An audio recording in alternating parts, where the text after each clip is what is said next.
Olá, meus irmãos, graça e paz seja convosco. Eu prometi a vocês ontem, que iria fazer as duas lições. Infelizmente, eu esqueci, sinceramente, eu esqueci que hoje eu estou pregando na igreja. E então eu não tive como estudar as duas lições, Vamos tratar um pouco sobre a lição ainda de segunda-feira, embora hoje já seja quarta, e vou tentar durante o dia, não vou garantir, pelo menos após o culto, quando eu terminar o sermão da igreja, eu chegar então a estudar a lição de terça e quarta. Espero em Deus que consiga, tá bom? Me peço até perdão por ficar dando justificativa, sabe, se explicando, é porque eu não queria que fosse assim. Mas eu também não posso fazê-lo sem poder, pelo menos, dar uma satisfação da situação minha como se encontra. Olha só, hoje iremos tratar sobre um personagem chamado Naamã. Naamã era um general sírio que, embora o seu nome seja hebraico, ele vivia em uma corte extremamente pagã. Mas o que me chama a atenção é a maneira como o livro descreve ele, o livro de 2 Reis, capítulo 5, e logo no verso 1. Olha só, o rei da Síria tinha um grande respeito por Naamã, comandante do seu exército, pois, por meio dele, o Senhor tinha dado grandes vitórias à Síria.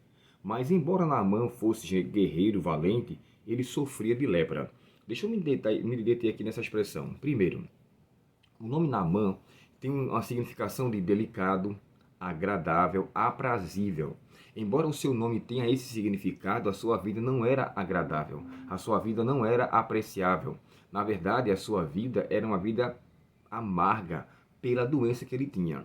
Há uma grande possibilidade, irmãos, de que essa doença que ele tinha, a lepra, não era de fato a hanseníase, aquela doença que afastava da sociedade. Uma vez que ele chega a descrever no final do capítulo 5, que ele pediu até perdão, né? Olha, me perdoe quando por acaso, após a conversão, ele chega a dizer assim, quando eu tiver que me curvar e o meu Senhor apoiado em mim, então quer dizer, existia contato físico, e se esse contato físico acontecesse, essa doença que aqui é descrita não deve ser vista como aquela doença que causava uma expulsão da sociedade, como existia no Vale dos Leprosos. Era uma doença de fato, mas ainda assim dava o espaço a uma certa relação com as pessoas. Me chama a atenção que esse comandante, esse general, embora ele tivesse realizado, grandes coisas, grandes livramentos, o que me chama muita atenção é que Deus, olha só, por meio dele, Deus tinha dado grandes vitórias à Síria e ele não sabia disso. Talvez esse Naamã ele tivesse o pensamento de que era a sua condição, era a sua desenvoltura, mas era Deus quem o guiava. Deus conhecia o seu coração. E então, diante de uma personalidade fantástica, anônima, aquela menininha que se encontrava cativa ali, fez menção ao Deus que ela conhecia. Sabe o que eu aprendo com isso aqui? Logo de primeira mão. Aquela jovenzinha conhecia o Deus verdadeiro, conhecia o profeta de Deus e conhecia a cura que ele podia realizar para aquele homem. Essa doença, irmãos, de certa forma, por mais que não fosse tão contagiosa assim, ainda assim ela trazia desconforto e ainda assim ele não conseguiu cura. Por que eu estou dizendo isso? Só os presentes que o rei da Síria dá para ele levar, irmãos, aquilo ali foi uma fortuna inestimável. Na minha tradução NVT, o texto diz assim, ó, vá visitar o profeta, eu lhe darei uma carta de apresentação ao rei de Israel. Naamã partiu levando 350 quilos de prata, que talvez em outras traduções de João Ferreira de Almeida fale de 20 talentos. Cada talento era o equivalente, 10 talentos na verdade, né? Cada talento era o equivalente a 35 quilos. E aqui, 355 quilos de prata era muita coisa. É claro que naquela época as contagens e as maneiras como se fazia a troca, uma vez que não se existia dinheiro físico, era diferente. Mas eu me aventurei aqui a fazer uma cotação de valor para ver quanto é que dava. Olha só, eu cheguei à conclusão, baseada numa pesquisa assim, bem rápida que eu fiz, que só de prata ele levou mais ou menos 2 milhões e 400 mil, se fossem reais, só de prata. 2 milhões e 400 mil que ele levou. O ouro aqui é descrito como 72 quilos de ouro, onde na outra tradução aqui, ó, a expressão que é dada, deixa eu ver aqui, capítulo 5 e o verso 5. Olha o que diz aqui na Bíblia normal, na tradução da João Ferreira de Almeida atualizada. 1000 ciclos de prata. Olha só, 1000 ciclos de prata é o equivalente a 72 quilos de ouro. Cada quilo de ouro é o equivalente a 300 mil reais, pelo menos pela cotação que eu fiz, tá? Mas estou falando esse valor, na verdade, ele pode oscilar para 308, 315, eu encontrei 320, mas eu fui para o mais baixo, porque aí o erro, a chance de errar é bem menor. Então, se ele levou 72 quilos de ouro, e nessa cotação de que cada quilo é o equivalente a 300 mil, só em ouro ele levou aqui 21 milhões, se fosse em valor real, e 600 mil.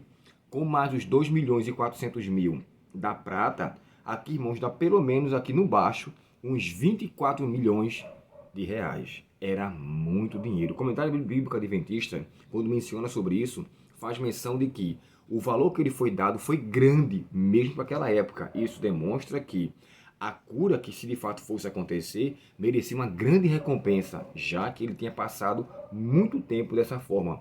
Não se sabe ao certo se ele era de nascença com essa lepra. É bem provável que seja, porque senão eu acredito, né, que isso é uma conjectura, que a Bíblia teria dito, e ele contraiu uma doença tal, tal, tal, mas ele fala, ele era leproso.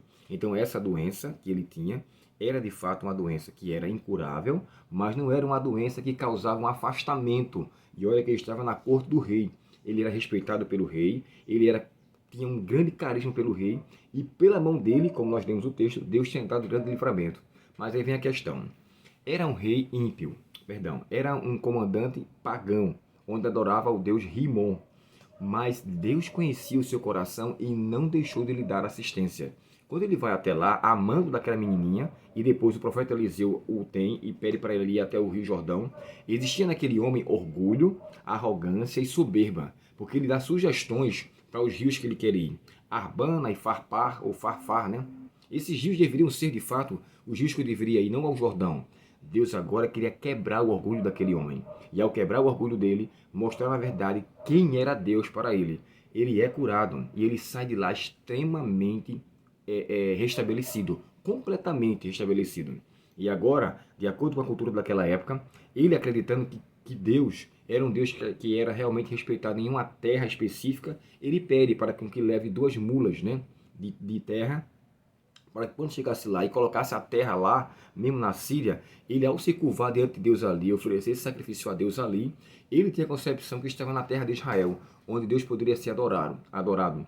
Essa era uma concepção dele. E agora tem aquela expressão engraçada, interessante, né? Olha, quando o meu rei se curvar, perdoe o teu servo, porque eu também terei que me curvar, não com o sentido de adoração, mas com o sentido de continuar efetivando o serviço do rei ali ao seu lado. Alguns podem criticar e fazer, ele devia ter sido reformado totalmente, ele foi transformado totalmente, irmãos. A conversão aconteceu. A confiança e o desenvolvimento de fé, ela vem gradativamente. Naquele momento, diante de tudo aquilo que aquele comandante vivia, agora ele estava tendo uma nova experiência com Deus.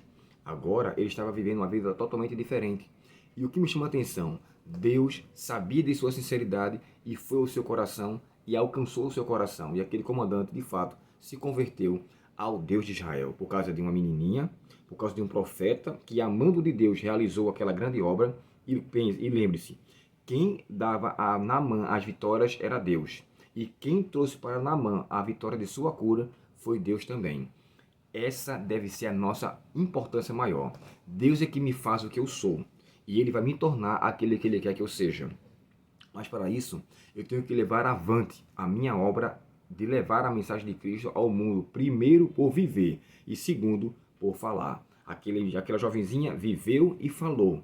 O próprio profeta, o homem de Deus Eliseu, viveu e de fato proferiu. E aquele homem Naamã, que embora tinha uma vida amarga, o seu significado agora passou a ser de fato, de acordo com o seu nome, agradável, uma pessoa aprazível. E agora, com Deus em sua vida, a sua vida teve um sabor bem diferenciado. Assim deve ser conosco também, que todos nós temos um sabor diferente de vida, temos uma vida diferente, pelo que Cristo fez em nós. E olha que ele era um pagão, mas Deus o alcançou. Que sejamos assim também, que nós possamos ser alcançados por Deus para alcançar outras pessoas, e que assim, o cumprimento de sua missão seja de fato realizado através das nossas mãos como instrumentos, mas o ser maior, o nosso Deus, nos use para essa causa. Oremos ao Senhor nesse momento. Querido Pai Celestial, obrigado pela tua mensagem a nós concedida neste dia. Que nós possamos, ó Pai, levar com seriedade a obra missionária do Senhor e levar a todos, aos que estiverem ao nosso redor, ricos, importantes, pessoas que aos nossos olhos estão totalmente desprovidos de tua graça, mas a tua graça, Senhor, ela é misteriosa.